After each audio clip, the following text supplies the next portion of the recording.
Hey guys, how are you all. मैं हूं करुण भट्ट और यूट्यूब चैनल में अगेन आपका एक बार फिर से स्वागत है। स्टैंडर्ड 10th गुजरात बोर्ड के सोशल साइंस की हम लोग बात कर रहे थे और उसमें हम लोगों ने चैप्टर नंबर 6 स्टार्ट कर दिया था, जिसका नाम था प्लेसेस ऑफ इंडियन हेरिटेज, जिसमें हम लोगों ने आगे 4 पार्ट्स देख लिए थे और ये हमारा 5वां पार्ट है और इसमें हम लोग देखने वाले हैं कुतुब मीनार, हम्पी वगैरह के बारे में। ठीक है, so let's begin with Qutub Minar. Guys, आप सबको पता ही होगा वैसे तो कि कुतुब मीनार कहाँ पे आया हुआ है। कुतुब मीनार दिल्ली पे आया हुआ है। ठीक है, और ये कब बिल्ड हुआ था? ये 12th सेंचुरी में बिल्ड किया गया था बाय कुतुबुद्दीन ऐबक। ठीक है, ये कुतुबुद्दीन ऐबक एक दिल्ली सल्तनत का सबसे पहला मुस्लिम शासक था, जो कि मोहम्मद घोरी का आप कह सकते हो कि एक टाइप का स्लेव था, गुलाम था। और ठीक है, और ये क्योंकि मोहम्मद घोरी ने इसे मोहम्मद ये जो घोरी था, उन्होंने हमारे कुतुबुद्दीन ऐबक को दिल्ली में एज अ अपना सूबेदार, आप कह सकते हो एज अ अपना गवर्नर अपॉइंट किया था। वापस जाते जाते मोहम्मद घोरी की डेथ हो जाती है और उसके बाद हमारे जो कुतुबुद्दीन ऐबक है वो दिल्ली में ही अपनी स्वतंत्र एक इंडिविजुअल एक गुलाम डायनेस्टी रखते हैं। ठीक है, तो यही कुतुबुद्दीन ऐबक ने 12th सेंचुरी के करीब करीब कुतुब मीनार का निर्माण कार्य शुरू करवाया था। और ये क्यों शुरू करवाया गया था? क्योंकि कुतुबुद्दीन ऐबक अपने जो एक गुरु थे जिनका नाम था कुतुबुद्दीन बख्तियार काकी। ठीक है, कुतुबुद्दीन बख्तियार काकी, इन कुतुबुद्दीन बख्तियार काकी को इन्होंने इस कुतुब मीनार को समर्पित किया। ठीक है, आप ये आपको लगता होगा कि कुतुबुद्दीन के नाम से कुतुब मीनार बनाया गया है, ये सही नहीं है। ठीक है, कुतुबुद्दीन ऐबक नहीं बल्कि कुतुबुद्दीन ऐबक ने बनाया था अपने गुरु कुतुबुद्दीन बख्तियार काकी के नाम से। ठीक है, इस वजह से ये कुतुब मीनार कहलाया। दूसरी चीज़, इसने स्टार्ट करवाया था लेकिन इसकी डेथ इतनी जल्दी हो जाती है और वो डेथ जब उसकी होती है तब ये पूरा कुतुब मीनार रेडी नहीं होता है। ठीक है, वो अभी आधा ही बना होता है। तो बाकी का उसके बाद वाले जो भी शासक आए, जिसका नाम था इल्तुतमिश, जो कि उसका जवाई था, सन इन लॉ था कुतुबुद्दीन ऐबक का, उन्होंने इस बाकी बचे कुतुब मीनार को का काम जो था वो पूरा करवाया। ठीक है, अगर बात की जाए तो ये 72.5 मीटर टॉल है, स्काई क्रेपर है, जो कि round red stone and marble से बनाया गया है। ठीक है, रेड स्टोन एंड मार्बल से बनाया गया है। उसका जो सरकमफ्रेंस है, जो मतलब नीचे का उसका जो बेस है, वो है 13.75 मीटर का।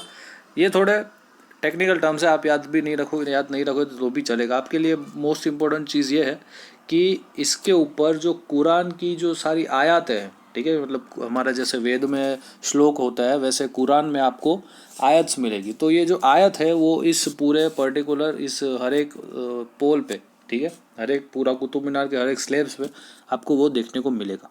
और मोस्ट इम्पोर्टेंट चीज़ कि ये टॉलेस्ट स्टोन मीनारत है इंडिया का। ठीक है, मतलब इससे बड़ा आपको कोई दिखाई नहीं देगा इंडिया में, जो कि इतना बड़ा खंबा हो, इतना बड़ा स्टोन मीनारत हो। ठीक है, तो कुतुबुद्दीन ऐबक के द्वारा बनाया गया है कुतुब मीनार। और इसके लिए आपके 3 चीज़ें याद रखनी है। दिल्ली में बनाया गया था 12th सेंचुरी में। किसके द्वारा स्टार्ट किया गया था? कुतुबुद्दीन ऐबक के द्वारा, जो कि गुलाम डायनेस्टी का था। और कंप्लीट किसने करवाया? इल्तुतमिश ने करवाया, वो भी गुलाम डायनेस्टी का ही था। ठीक है, और अगर पूछे कि किसका बना हुआ है तो रेड स्टोन और मार्बल का बना हुआ है। क्या लिखा हुआ है इसके ऊपर? तो वर्सेस ऑफ कुरान लिखी हुई है। और तीसरी चीज़, ये टॉलेस्ट स्टोन मीनारत है हमारे पूरे इंडिया का। ठीक है गाइस, ये आप बाजू में इसके पिक्चर देख सकते हो, ये कुतुब मीनार है। ठीक है, अब बात करते हैं हम्पी के बारे में। हम्पी जो है वो तुंगभद्रा नदी के किनारे, कर्नाटक के बेल्लारी डिस्ट्रिक्ट में तुंगभद्रा नदी के किनारे आया हुआ एक कैपिटल सिटी था। कौन से किंगडम का? विजयनगर किंगडम का। ठीक है, हम्पी जो है वो तुंगभद्रा नदी के किनारे बेल्लारी डिस्ट्रिक्ट कर्नाटका में आया हुआ एक प्लेस है। और ये हम्पी हमारे विजयनगर साम्राज्य जो था उसका कैपिटल सिटी था। ठीक है, अब आप लोगों को पता ही होगा कि तेनालीरामा कृष्णदेवराय, जो कि विजयनगर साम्राज्य के बहुत ही फेमस राजा हो चुके, वो सारे के सारे राजा जितने भी हुए विजयनगर साम्राज्य में, वो सारे के सारे आर्ट्स के बहुत बड़े लवर्स थे। उनको आर्ट बहुत पसंद था, चाहे वो म्यूज़िक हो, चाहे वो डांस हो, चाहे वो पेंटिंग्स हो, चाहे वो स्कल्पचर्स हो। ठीक है, उन्हें बहुत सारी चीज़ें पसंद थी। और आप कह सकते हो कि एक अच्छा खासा आर्किटेक्चर आपको विजयनगर किंगडम के रेन के दौरान आपको देखने को मिलता है। The period of Krishnadevaraya was consider golden period of this art. ठीक है। मतलब कि ये आर्किटेक्चर बनाना, पेक्यूलर टाइप ऑफ आर्किटेक्चर बनाना, ये कृष्णदेव राय जो हमारे महाराज थे विजयनगर साम्राज्य के, उनके टाइम में ये बहुत ही अच्छा खासा डेवलप हुआ था, और इसी वजह से इस पर्टिकुलर आर्ट का उन्हें गोल्डन पीरियड माना जाता है, उनका टाइम पीरियड, ठीक है। The main feature of architecture style of Vijayanagar was to carve out huge and magnificent pillar from the stones, ठीक है। ये उसकी स्पेशलिटी थी, ये उसकी आप कैरेक्टरिस्टिक भी कह सकते हो कि आपको विजयनगर साम्राज्य में जितने सारे स्कल्पचर्स दिखेंगे वो सारे के सारे आपके जो है बड़े बड़े स्टोन इमारत पे बने होंगे, ठीक है, बड़े बड़े स्टोन पिलर्स पे बने हुए होंगे। दूसरी चीज़ कि ये जो पिलर्स होती है, जो कॉलम्स होती है, उन्हें बहुत ही आर्टिस्टिकली एड ऑन किया गया है। किसके द्वारा? वो सारे जो उनके मजदूर लोग होते हैं उन पहले के टाइम के, उनके द्वारा। और ये जो पूरा आपको पिलर दिखेगा, उस पिलर पे आपको god, goddess, humans, animals, warriors और डांसर्स, ठीक है, इन सारे लोगों की आपको कलाकृतियाँ दिखाई देगी इस पूरे पर्टिकुलर हम्पी के जो भी सारे मंदिर है, जो भी आप महल वगैरह ले लो, ठीक है, उसमें जो भी पिलर है उस पिलर में आपको god, goddess, humans, animals, warriors, dancers, इन सब लोगों के आपको एक टाइप के पोर्ट्रेट देखने को मिलेंगे, ठीक है। दूसरी चीज़ कि कृष्णदेव राय ने ही इस हम्पी में विट्ठल मंदिर और हजारा मंदिर बिल्ड करवाए थे, ठीक है। विट्ठल मंदिर जो हमारे भगवान श्री कृष्ण आप कह लो या भगवान विष्णु को डेडिकेटेड है, और एक हजारा टेम्पल उन्होंने ही बनवाया था कृष्णदेव राय जी ने, ठीक है। उसके बाद Virupaksha temple, Achyuta Raya temple of lord Krishna are the best example of architecture, ठीक है। आपको ये चीज़ भी याद रखनी है कि भाई विरूपाक्ष टेम्पल, अच्युत राय टेम्पल कहाँ पे आया हुआ है, तो वो आया हुआ है हमारे हम्पी में, और वो किसको समर्पित है? वो हमारे लॉर्ड कृष्णा को समर्पित है। किसके टाइम में बनाया गया है? श्री कृष्णदेव, महाराज श्री कृष्णदेव राय के समय में, ठीक है। इससे एक क्वेश्चन और भी निकलता है कि हम्पी जो है वो कौन से किंगडम की कैपिटल सिटी थी, तो वो है विजयनगर साम्राज्य की कैपिटल सिटी।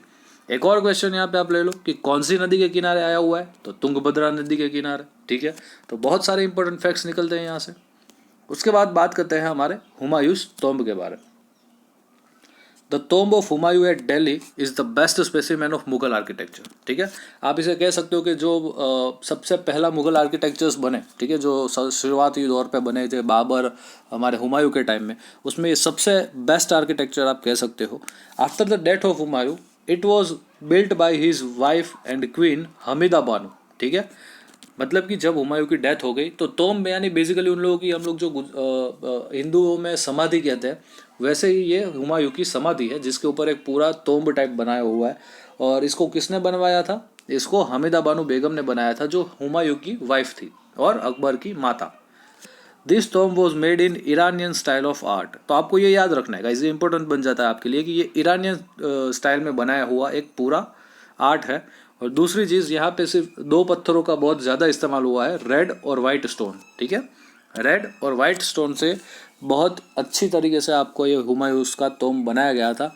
और ऐसा माना जाता है कि शाहजहां ने ताजमहल बनाते समय इस हुमायूं के टॉम्ब को एक टाइप का आइडल माना था, और उसको देख के ही उसके कुछ पार्ट्स को सेम टू सेम हुमायूं के टॉम्ब में से उठाए और ताजमहल में रख दिए, ऐसा हम लोग समझ सकते हैं, ऐसा हम लोग कह भी सकते हैं, ठीक है। आप उसका गूगल में फ़ोटो देखोगे, आप मेरी नोट्स में मिल जाएगा वैसे तो, लेकिन एक बार आप गूगल में सर्च करोगे हुमायूं टॉम्ब और ताजमहल, तो आपको बहुत सारी सिमिलरिटीज देखने को मिलेगी उसमें, ठीक है गाइस।